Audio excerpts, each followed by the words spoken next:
The first ripple broke the silence like a secret slipping free.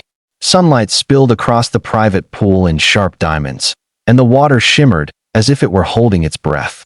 Everyone believed the estate was empty at this hour. Everyone except the man trimming hedges beyond the palm trees. When the billionaire CEO stepped into the pool thinking she was alone, one quiet witness saw everything, and by the end of the day, nothing would remain the same. Before the story unfolds further, if you believe in kindness, second chances, and the quiet power of doing the right thing when no one is watching, please take a moment to like this video, comment your thoughts, share it with someone who needs hope, and subscribe to the channel Kindness Tales. Your support helps stories like this reach hearts that need them. The estate belonged to Maribel Crosswen, a name that filled business magazines and boardrooms with awe. She had built an empire from numbers and nerves, from sleepless nights and ruthless decisions, and by 42, she owned more than she could ever count. Yet on that warm, bright morning, wealth felt useless. The pool had been designed as a sanctuary, a wide mirror of blue tucked between flowering trees, meant to soften sharp minds and exhausted souls. Maribel slipped into the water without ceremony, the coolness wrapping her like a fragile promise. The world believed she had everything, but the truth pressed heavy on her chest, and even here, in daylight, she felt unseen. Across the lawn, hidden by hibiscus and tall hedges, Ezra Coleman worked with steady hands. He had arrived before sunrise, as he always did, because gardens spoke best in the early hours. Ezra was the head gardener, hired for his skill and consistency, known for keeping his head down and his standards high. He had learned long ago that silence could be a shield. He saw the pool only by accident, a flash of movement through leaves. An instinct told him to look away. But something held him still, not curiosity, but concern. There was a weight in the way Maribel moved through the water, a tension that didn't belong to leisure. Maribel swam slow laps, not to exercise but to escape the noise inside her mind. Boardroom betrayals had become routine, and the recent loss of her mother had cracked something she had kept sealed for decades. Grief had a way of making success feel hollow, of turning applause into echoes. She had canceled meetings and ignored calls, choosing instead the quiet of the pool, the illusion that water could rinse away memory. The sun climbed higher, and the day grew louder, but inside the pool, she felt suspended between strength and collapse. Ezra noticed when her rhythm faltered. A strong stroke turned uneven, then desperate. He straightened, clippers falling still in his hands. Years earlier, he had saved his younger brother from a river during a flash flood, and the signs were burned into him forever. This was not relaxation. This was a body losing its fight. Ezra ran, boots pounding against manicured stone, the hedge no longer a barrier, but an afterthought. He reached the pool just as Maribel slipped under, the water closing over her head with terrifying calm. He didn't hesitate. Ezra dove in, clothes and all, the daylight flashing white as he cut through the water. He reached her, pulled her up, and hauled her to the edge with strength earned through years of labor. The moment broke open like a storm. Maribel coughed and gasped, eyes wide with shock and disbelief, clinging to the edge as if it were the last solid thing left in her life. Ezra kept a respectful distance, steadying her without spectacle, his focus fixed on one thing only, making sure she lived. When the danger passed, silence returned, heavier than before.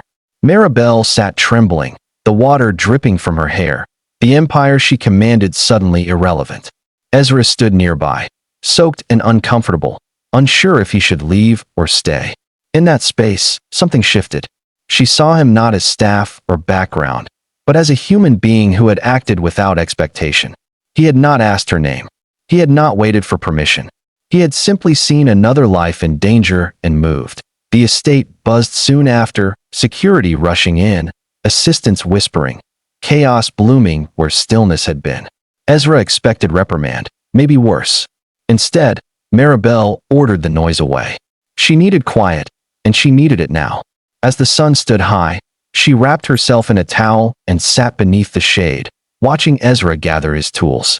Gratitude pressed against her pride, and for the first time in years, she allowed herself to feel small in the hours that followed.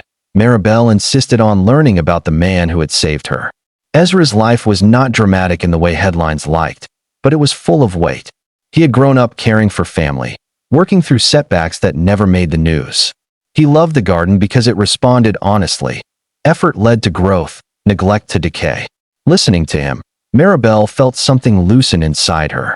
His presence grounded her, reminding her that value wasn't always measured in profit margins or public praise. The day continued in sunlight, but the tone had changed.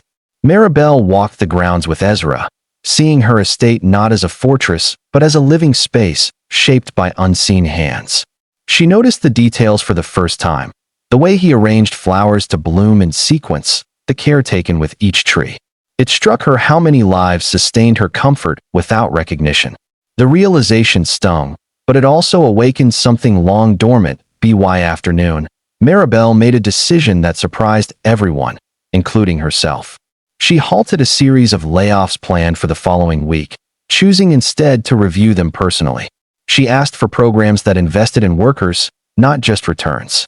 These were small steps in the grand scale of her empire, but they mattered. The near drowning had stripped away the illusion of control. Survival had reminded her that life was not a ledger to balance, but a fragile gift. Ezra returned to his work, uncertain what the future held, but lighter somehow. He had not acted for reward, yet something in Maribel's eyes told him the moment would not be forgotten. As the sun dipped slightly, casting long shadows across the lawn, Maribel stood alone by the pool again. This time, she did not enter. She watched the water, reflective and calm, and understood how close she had come to disappearing beneath its surface without anyone knowing who she truly was. If this story is touching your heart, if it's reminding you that kindness can change lives in ways we may never fully see, please take a moment near the end of this video to like, share, and engage with Kindness Tales. Your interaction tells us these stories mattered. As evening approached, Maribel found Ezra one last time. She thanked him in a way that went beyond words, with sincerity that could not be purchased. She offered opportunities, not as charity, but as acknowledgement. Ezra accepted with humility, knowing that dignity mattered more than titles. They parted not as employer and worker, but as two people connected by a moment that had demanded courage and compassion.